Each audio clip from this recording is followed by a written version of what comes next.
Hi, welcome back to my channel. So today's video is something I've already kind of done on my vlog, but I feel like it's easier to get the message across in a video. So as you can probably tell from the title, I'm going to be sort of talking about why scientists and people that are interested in nature are actually really stressed. So like climate change is something that we all need to come together on. It's not something that scientists can just fix.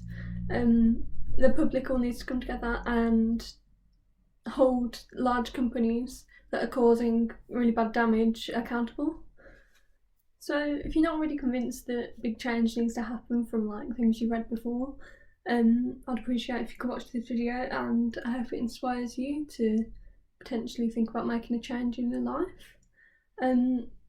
So normally when we talk about saving nature, we focus on the beauty of it and like ethical reasons.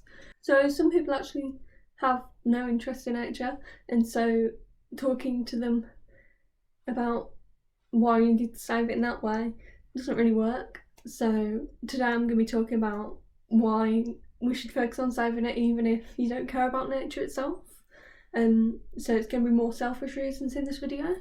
Yeah, just a quick note, if anyone gets really stressed about like climate change, the environment, and gets quite eco-anxious, I'd recommend stopping the video here if you already know about all this stuff, because yeah, it's quite stressful. So here's a pyramid of like human needs.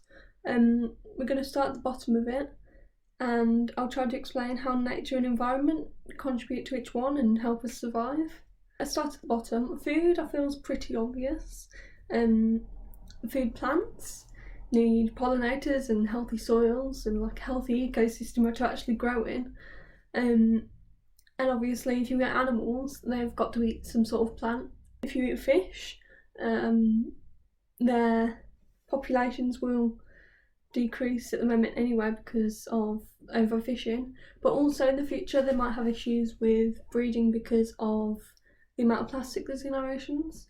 So if you love fish, you might want to think about that.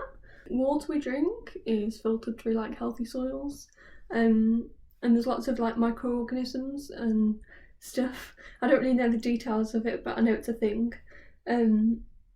So as the water passes through, it gets rid of nasty stuff. Obviously we treat the water as well, but there might be things that we'll find in the future we need to take out that nature was originally doing for us at the moment.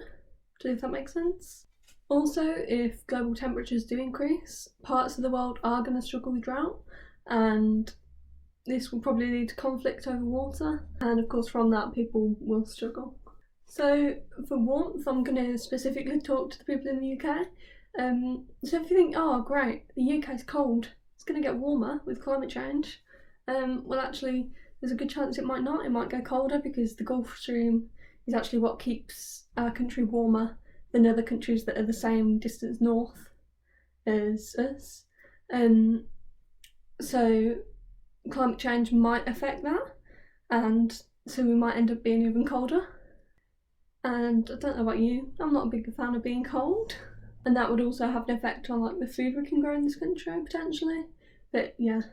So for rest, security and safety, I'm going to talk about together.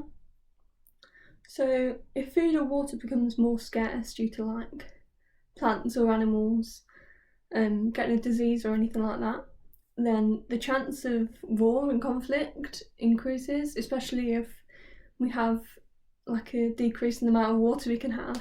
We've seen how much countries can fight over things like oil, but imagine if that was just like a basic human need and we were fighting over it. The other point that I want to bring to safety, I'm not going to talk about too much because we've had enough of it this year, but the chance of pandemics increases because like as we go further into nature, we're going to encounter things that we haven't encountered before, and as we destroy it, it's more likely to